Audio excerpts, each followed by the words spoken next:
Sangeeta Devi from GK Jain School, Raipuram. In today's class, you are going to see the 12th standard accounts and see itself. Unit 2, we are going to see. Already we have started with this chapter, accounts of not-for-profit organization. So this is what the chapter name, accounts of not-for-profit organization. We have started this class in the last session itself, and we have seen the meaning of it and what are the companies of the organization that comes under it. We have learned, and what is the features of it. We have learned in this chapter. In today's class only we are going to see the three subdivisions that is there for calculation of accountancy of this particular not-for-profit organization. So not-for-profit organization needs to maintain account. For that we need to calculate three accounts. Already I have told you receipts and payments account needs to be calculated, income and expenditure needs to be calculated, and balance sheet. So that all comes under the schedule 3 of section 8 of Indian Companies Act 2013. So what we are going to learn today in this class is receipts and payment account. So receipts and payment account itself, the format is a very lengthier one. I have told you to see the page number 42 for better knowing of the format in advance. I have told you to see the format which is there in the page number 42. So what we are going to see is, first we want to know the meaning of receipts and payments account. What is the meaning and what is the steps in calculation it and what is the format. Then only we can move on to the sums so that you can learn in a better way. First we will learn the receipts and payment account meaning. It is real account in nature. It is real account on the case. We know that always we will remember real account in the sense when we have the personal, nominal, real, there only we will remember this real account. But real account in the case is that where all the organization will follow this in their organization about the receipts and payment. So that is why we are telling it as a real account in nature. So whatever we are giving here is being implemented in one organization or one institution, and they will be following it up.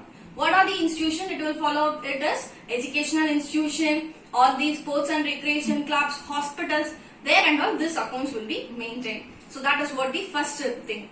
And next receipts and payments account is that whether any revenue or any capital items that will be recorded. How it will be recorded?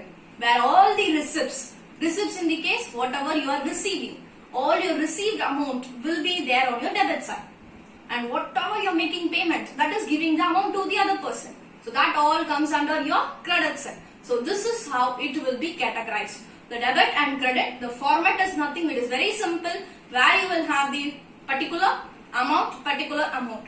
But the particular of debit side is indicates all your cash receipts, and what is the particular of your credit side indicates all your cash payments.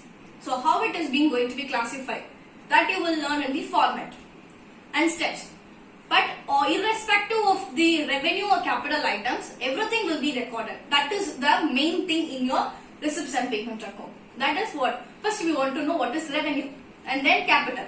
Then only we can know that what is the capital item, what is revenue item. First is capital item. Capital item is that one time I'll make a payment or I'll make some expenses. The benefit will be there for n number of years. It can be of 2 years, it can be of 5 years, it depends. But that is what we will call it as capital items. And if you go for the revenue items, that all covers it. We will make the payments or we will receive very often. It will be recurring in nature, where I will do it again and again. Monthly I will do it. Like example, I will give you for the capital and revenue, so you will understand in a better way. First one for the capital. Capital is that I will buy the fixed asset for, like example, land or building when I start the organization. So when I start the organization, I am purchasing of the land that will be there in the organization for till it winding up, it will be there. So that is one example for the capital item. Next, if you go for the revenue item, I'll be having a very easier example. I'll give you rent. Monthly out we will pay. Some organization 3 months once they will pay. Depends on their agreement. So rent we can take it off, or like we can take it off very easier salary. Monthly they will give the salary to the employees. So that covers the revenue items.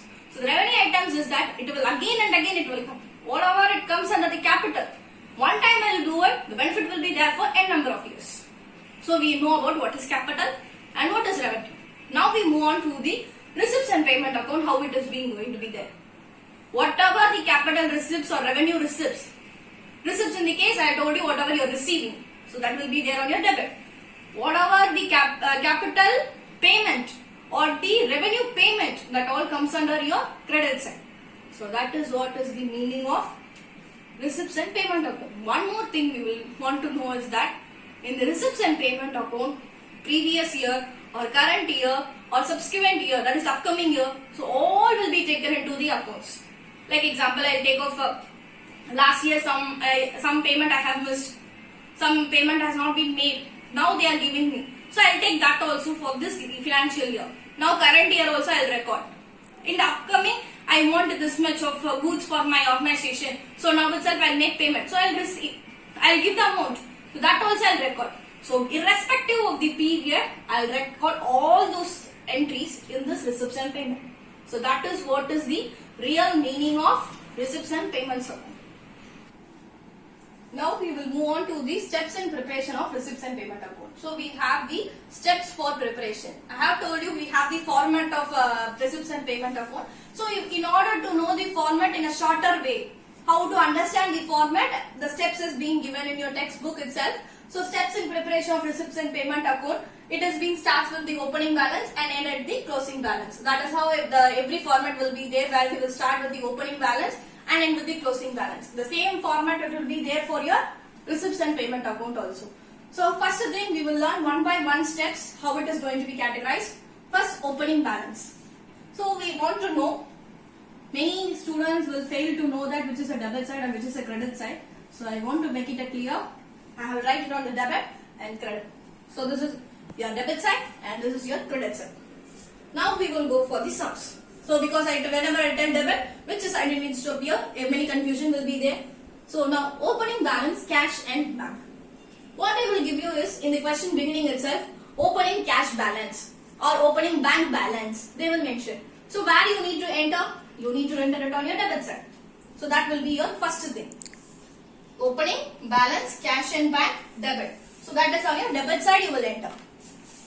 Next, opening balance, bank OD. OD is nothing, overdraft. OD is nothing, your overdraft. So this is what your OD.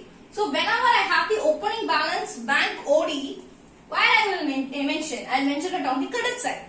The same, it is also opening, but OD it is quite different, where I will enter it on your credit side. First thing, everyone will get a confusion where OD meaning is overdraft. It is only applicable for the current account holder. Who is a current account holder? There will be a two account holder, where you will have the savings account holder and the current account holder. But the current account holder, they need to have the some minimum amount will be huge high compared to the savings. So savings, it can be of 1,000 rupees. Many banks are following 1,000 rupees. But if you go for the current account holder, where they will be having a 5,000 as their minimum balance. And what it is other features they will be having is that they will be having an OD facility. OD facility is that now I am in need of emergency case, I need of some amount extra. I have only 10,000 in my account, but I want 15,000. Depending on your credit worthiness, that is how you have started and now you have produced your documents. Depending on your credit worthiness, they will give some amount. They give some amount in the case, I have let me take of example, I have 10,000 in my account. But emergency situation has arisen, so I want 15,000. So what I will do is, if I have a current account holder, or I have the facility is that I can withdraw this 15,000. Without your balance itself, you can withdraw this extra amount. That is what is your OD. OD is that overdraft facility, where it will be given only to the current account holder, and how it will be given without your minimum balance also you can get extra amount. There also you have some limitation. Up to 2 lakhs only you can get the extra amount. After that you cannot get the extra amount. If it is multiples of lakhs, it will depends on the credit worthiness. So irrespective of my account balance, I can withdraw this excess amount from the bank, and it needs to be repaid within 90 days. 90 days it needs to be repaid, and along with the interest.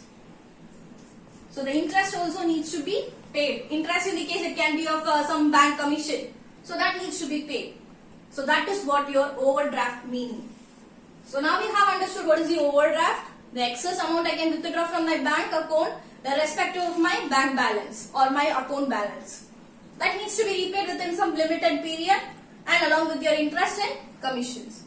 Now bank OD, if I have the balance in my bank OD, that opening balance will appear on your credit side.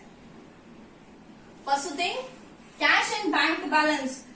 Straight away I have cash balance in my hand or a bank balance with a bank, I can enter it on my debit side.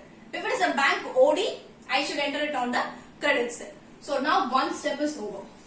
So whenever you see the sums, if you enter this, definitely 1 marks will be given. Will be definitely the receipts and payment account will be asked in your 5-mark question. So 1 marks will be given for your opening balance entry itself. Now we move on to the next step. Cash receipts. Debit, cash payment, credit. I have told you in the meaning of the receipts and payment itself, all your receipts will come on your debit side, all your payment will come on your credit side. That is what the second step. All your receipts will come on your debit side, all your payments will come on your credit side. So now the receipts. What is the meaning of receipts? All your receiving amount. That can be of anything. Entrance fees received or admission fees received. It can be of any categories. All you received, subscription received, all you received will be there on your receipt side. Payment, that is staff salary or rent, that can be of anything. That whatever the expenses I am making, that all comes the payment. So receipts and payment. That is what your next step. So whenever you see the questions, when it has the receipt, definitely you will go and enter it on the receipt. And when you see the payment, like anything purchased or any expenses is made, you will go for the credit. Next, no distinction between capital and revenue items. I have told you all your capital receipts, revenue receipts. Here, capital payment and revenue payment. So, no need of this distinction in your format. So, whenever I go for the sum attending of this 5-mark questions in the question paper, you no need to categorize whether this staff salary is a capital payment or revenue payment. No need of categorization. Simply you can go and enter it on your payment side. Like this same way for the receipts also.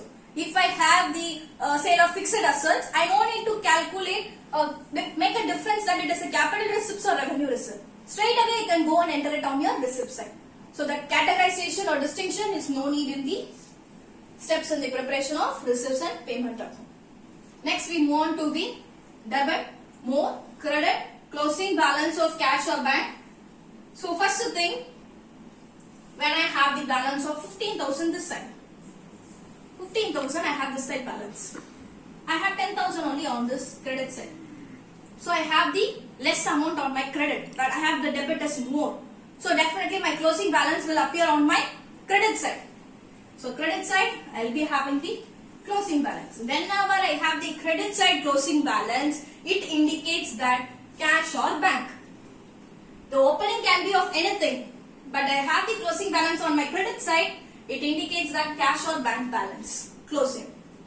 Next, same way, it is quite opposite on the next step. But if you have a credit side more is that I have 20,000 here. I have only 50,000 here. I have the debit is less, the credit is more. So definitely it indicates that closing balance OD, bank OD. Bank OD. So this is how you need to make a difference. The debit side is more, closing balance of cash or bank. If it is credit side more, closing balance of bank OD. Bank OD is that you no need to get confusion, debit side more. Okay, closing balance cash or bank. Credit side more, bank OD on your debit side. So opposite side it is there. So the last two steps are quite opposite of it. And in all those steps, they will make a confusion in your questions also. They will may tell that I have given you subscription. This is for 2017 and 18 and 2018 and 19. and 2019 and 20. And your current financial year is this. Like that, if you given the questions, you need to enter all those three. Because I have told you in this receipts and payment account itself, irrespective of any years, you need to enter the current year or subsequent year or previous year. All those things needs to be calculated or taken into your consideration for calculation of this account. So these are the steps in the preparation of receipts and payment account. So in today's class, we have seen what are the steps in preparation of payment receipts and payment account. Let's summarize it. So you will have the quite quick review of all those things. First thing, opening balance, cash and bank you will be having on debit. And opening balance itself, if you have the bank OD, it needs to be entered on your credit side. And then cash receipts, all your receipts should come on your debit side. Cash payment, it all needs to be come on your credit side. And no distinction between capital and revenue items. It can be of revenue capital receipts or revenue receipts. No need to make a difference. Straight away you can write the questions like entrance fees or a subscription receipt. You can straight away write an amount. Next, the same way for your payment also. No need to make a difference here. Debit side more. Here I have 10,000, 15,000. So debit is more. So definitely I need to write closing balance of cash or bank. If I start the question with opening cash, I need to write here cash. If I start here with the bank, here I need to write the bank. Next, credit more. Here I have 20,000. Here I have 15,000. So closing balance, bank OD. So that will be your amount of 5,000. Extra, what is the difference amount you will write? So the 5,000 will be your bank OD closing balance. So this is how you need to calculate this receipts and payment account. So one more thing is there, the format of receipts and payment account that will be there in your page number 42. I have told you already, it is there in your page number 42.